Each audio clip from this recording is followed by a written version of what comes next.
ऑफिसमधून सुट्टी झाल्यावर मिळेल त्या गाडीने कशी तरी धावत पळत घामाने भिजलेल्या साक्षीने जेव्हा घरामध्ये पाऊल टाकलं तर पूर्ण घर अस्तव्यस्त पडलं होतं.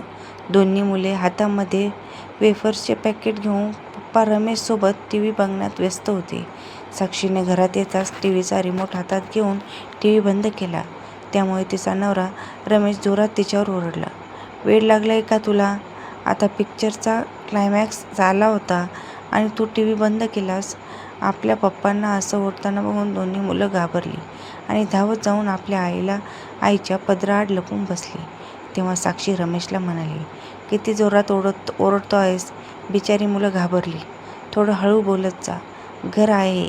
आपण जसं वागतो, जसं बोलतो तसं आपली मुलं आपलं अनुकरण करत असतात. आणि हो, आज तुझा हाफ डे होता ना? मग जर कामावरून लवकर घरी आला होतास तर घरी येऊन तू मुलांना अजून जेवणासाठी काही बनवलं का नाहीस? मुलांकडे बघ जरा. बिचारी जेवणाच्या वेळेस वेफर्स खात बसली आहे. भूक भागवत आहेत. साक्षी रागाने रमेशला या गोष्टीबद्दल बोलत होती. तितक्यात आपली बायको आपल्यालाच उलट गोष्टी शिकवते या गोष्टीची रमेशला खूप चीड आली. मग तो तरी कुठे मागे असणार? तो शांत बसून बायकोचं ऐकून घेण्यापैकी नव्हता. त्याला प्रचंड राग आला आणि रागाच्या भरात म्हणून लागला जे तो नेहमीच बोलतो. पण आज त्याला थोडा जास्तच राग आला होता. तो म्हणाला, तू नोकरी तुझ्या मर्जीने करत आहेस. हे घर तुझ्या पैशावर चालत नाही. आणि हो, कान उघडू नये की तू जसं सांगशील तसं ऐकायला मी तुझा नोकर नाही. रमेश असे खूप रागाने तिला सांगत होता. तुला वाटत असेल की मी मुलांची खेळणी जागच्या जागी ठेवावी, स्वयंपाकघरात जाऊन तुझ्यासाठी स्वयंपाक तयार करावा, मुलांना भरवावं, त्यांना बागेत घेऊन जावं, ही सगळी कामं तुम्हा बायकांची आहे. तू ऑफिसला जातेस तर माझ्यावर काही उपकार करत नाहीस. तुलाच हौस आहे ना घरच्या बाहेर जाऊन मौज मस्ती करायची, ऑफिसच्या नावावर वेगवेगळ्या साड्या, ड्रेस खरेदी करायची. का तर ऑफिसमध्ये जायचं असतं ना, तिकडे सर्वजण नवीन कपडे घालून येतात. ही सगळी नाटकं असतात, स्वतःला मिरवण्याची कारणं असतात. मग आता ऑफिसला जातेस म्हणजे मुलांवर लक्ष दिलं नसेल किंवा नाही दिलं तरी चालेल असा विचार तुझ्या डोक्यात येत असेल ना? तू ऑफिसला जातेस म्हणून घरातली कामं मी करावी अशी तुझी अपेक्षा असेल. पण मी तुला सांगतो की कदापि शक्य नाही. रमेशचं बोलणं ऐकून साक्षीला खूप वाईट वाटलं. पण त्याचं असं बोलणं किंवा असं वागणं पहिल्यांदा नव्हतं. पण आज तो जरा प्रमाणापेक्षा जास्तच बोलला होता. रमेश नेहमीच साक्षीला अशा प्रकारे अपमानास्पद वागणूक द्यायचा. स्वतः तर घरातील कोणत्याही कामाला हातसुद्धा लावत नव्हता.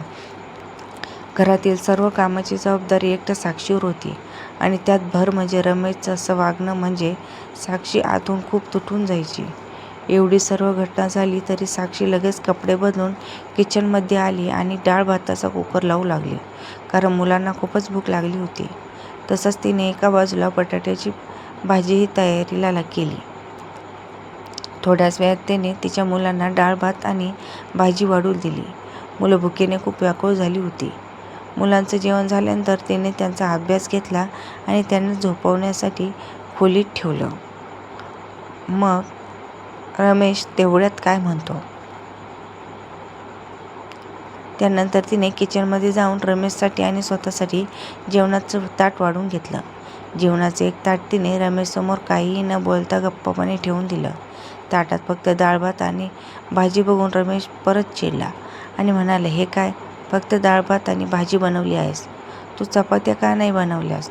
तुला माहीत आहे ना चपाती खाल्ल्याशिवाय माझं पोट भरत नाही आणि मला झोपही येत नाही. तेव्हा साक्षी म्हणू लागली, आज मी खूप थकले आहे. सकाळी पण चपात्याचं पीठ जास्तच म्हणून ठेवले आले नाही आणि आता म्हणजे पीठ मळून चपात्या बनवण्या इतकं माझ्यात त्राण राहिलेलं नाही. आज ऑफिसमध्ये खूप काम होतं त्यामुळे मी खूप थकली आहे. आजचा दिवस डाळ भात खाऊन घे. त्यावर रमेश भडकला आणि म्हणाला, हो, तुला तर फक्त कारणंच हवी असतात ना. या जगात तू एकटीच जॉब करत नाहीस. माझ्या ऑफिसमधल्या इतर मित्रांच्या बायकासुद्धा जॉब करतात, पण त्या सर्व तुझ्यासारख्या नाहीत. तुला माहीत आहे का, माझा मित्र प्रतीक डब्यामध्ये दररोज 2 भाज्या, चपात्या आणि डाळ भातसुद्धा घेऊन येतो. त्याची बायकोसुद्धा मुलांना सांभाळून जॉब करते. रमेशचं असं बोलणं ऐकून साक्षीच्या डोळ्यात अश्रू येऊ लागले. पण ती काहीच न बोलता गपचूपपणे स्वयंपाकघरात निघून गेली आणि स्वयंपाकघरातील सर्व कामं आवरली आणि त्यानंतर स्वतः खोलीत येऊन झोपली. दुसऱ्या दिवशी सकाळी साक्षी लवकर उठली आणि पटापट तिची सर्व कामे उरकली. रमेश तिच्याजवळ बोलण्याचा प्रयत्न करत होता, पण साक्षी त्याच्याजवळ काही न बोलता ऑफिसला निघून गेली. मग रमेश तिला म्हणाला, साक्षी. असे 2 दिवस साक्षी लवकर उठून ऑफिसला जात होती, पण आज ती आरामात झोपलेली होती. रमेश आपल्या रूममध्ये येऊन बघतो तर त्याला साक्षी झोपलेली दिसली. त्याने घड्याळाकडे पाहिलं तर तिची ऑफिस जाण्याची वेळ निघून गेली होती. म्हणून रमेशने साक्षीला उठवलं आणि विचारू लागला की आज ऑफिसला सुट्टी घेतली आहेस का? तेव्हा साक्षी हसत म्हणाली, हो, मी खूप मोठी सुट्टी घेतली आहे. त्यावर रमेश तिला काळजीने विचारू लागला, म्हणजे तब्येत ठीक आहे ना तुझी? काही होत आहे का तुला? त्यावर साक्षी म्हणाली, याआधी तर कधी तुम्हाला माझ्या तब्येतीची काळजी वाटली नव्हती. त्यावर रमेश स्वतःची नजर चोरत म्हणाला, अगं सोड ना त्या जुन्या गोष्टी. मोठ्या सुट्टीचा काय प्लॅन आहे ते सांग. साक्षी रिलॅक्स होऊन म्हणाली, मी 5 वर्षाची विदाऊट पे सुट्टी घेतली आहे.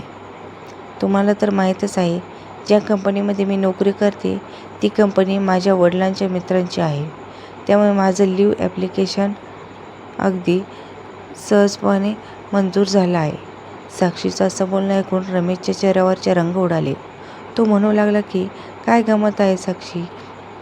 5 वर्षाची सुट्टी? तू काय वेडी आहेस का?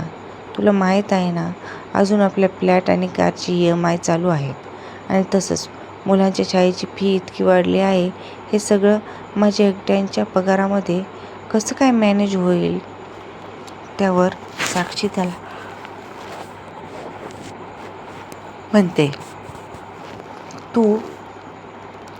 रमेशचं बोलणं ऐकून साक्षी हसली आणि म्हणाली, अहो तुम्ही हे काय म्हणत आहात? तुम्हीच तर बोलत होतात ना की हे घर माझ्या सॅलरीवर चालत नाही म्हणून.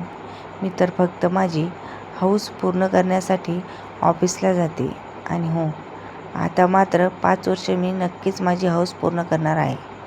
असं बोलून साक्षी रमेशकडे बघून स्वयंपाकघरात निघून गेली. पण रमेशला मात्र चांगलाच घाम फुटला होता. त्या दिवशी तो सुद्धा ऑफिसला गेला नाही. मुलं शाळेत गेल्यानंतर रमेश साक्षीच्या खोलीत गेला आणि तिला समजावू लागला की हे बघ साक्षी, माझी चुकी झाली. मी तुला समजून घ्यायला हवं होतं. तू या घरासाठी खूप काही करतेस त्याची मला जाणीव झाली आहे. तू स्वयंपाकघरात गेल्यावर मी बसून मला मिळणारी सॅलरी आणि आपला सर्व खर्च काढला. तेव्हा माझ्या लक्षात आलं की मुलांचे शिक्षण, गाडीचा हप्ता आणि आपले खर्च इतकंच माझ्या सॅलरीतून भागवलं जातं आणि आपल्या घराचा हप्ता तुझ्या सॅलरीमधून निघून जातो. आपलं घर वाचवायचं असेल तर तुला ऑफिसला जावं लागेल, नाहीतर आपलं घर विस्कटून जाईल. पण इतर खर्च भागवण्यासाठी मला माझी कारसुद्धा विकावी लागेल. त्यामुळे स्टेटससुद्धा कमी होईल. हे ऐकून साक्षी रमेशला म्हणाली की आता मला कळलं की माझं स्टेटससुद्धा तुझ्यावरच अवलंबून आहे. म्हणून मी तुझ्या पुढे हात जोडतो. पण तू सुट्टी न घेता ऑफिस जॉईन कर. त्या दिवसापासून रमेश घरातील प्रत्येक कामामध्ये साक्षीची मदत करू लागला. आता साक्षीची होणारी दमछाक कमी झाली. तेव्हा साक्षी रमेशला म्हणाली, अहो मी आज सहजच सुट्टी घेतली होती. मी मोठ्या सुट्टीसाठी कोणताही अर्ज केला नव्हता. तुम्हाला फक्त तुमच्या कर्तव्याची जाणीव व्हावी एवढंच मला अपेक्षित होतं. बाकी मला माझ्या कामात तुमची काहीच मदत नको. प्रत्येक स्त्री म्हणजे काम करणारी मशीन नाही. तिलाही काहीतरी भावना आहेत. तिच्या भावना दुखावल्या जाणार नाहीत याची प्रत्येकाने काळजी घ्यायला हवी. साक्षी रमेशबरोबर जशी वागली त्यामुळे तिने जे काही केलं ते बरोबर आहे का? तुम्हाला काय वाटतं? आम्हाला कमेंट्स बॉक्समध्ये नक्की सांगा. आणि हो, आमची गोष्ट आवडली असेल तर आमच्या चॅनलला लाईक, शेअर आणि सबस्क्राईब करायला विसरू नका. परत भेटू अशा नवीन कथासोबत.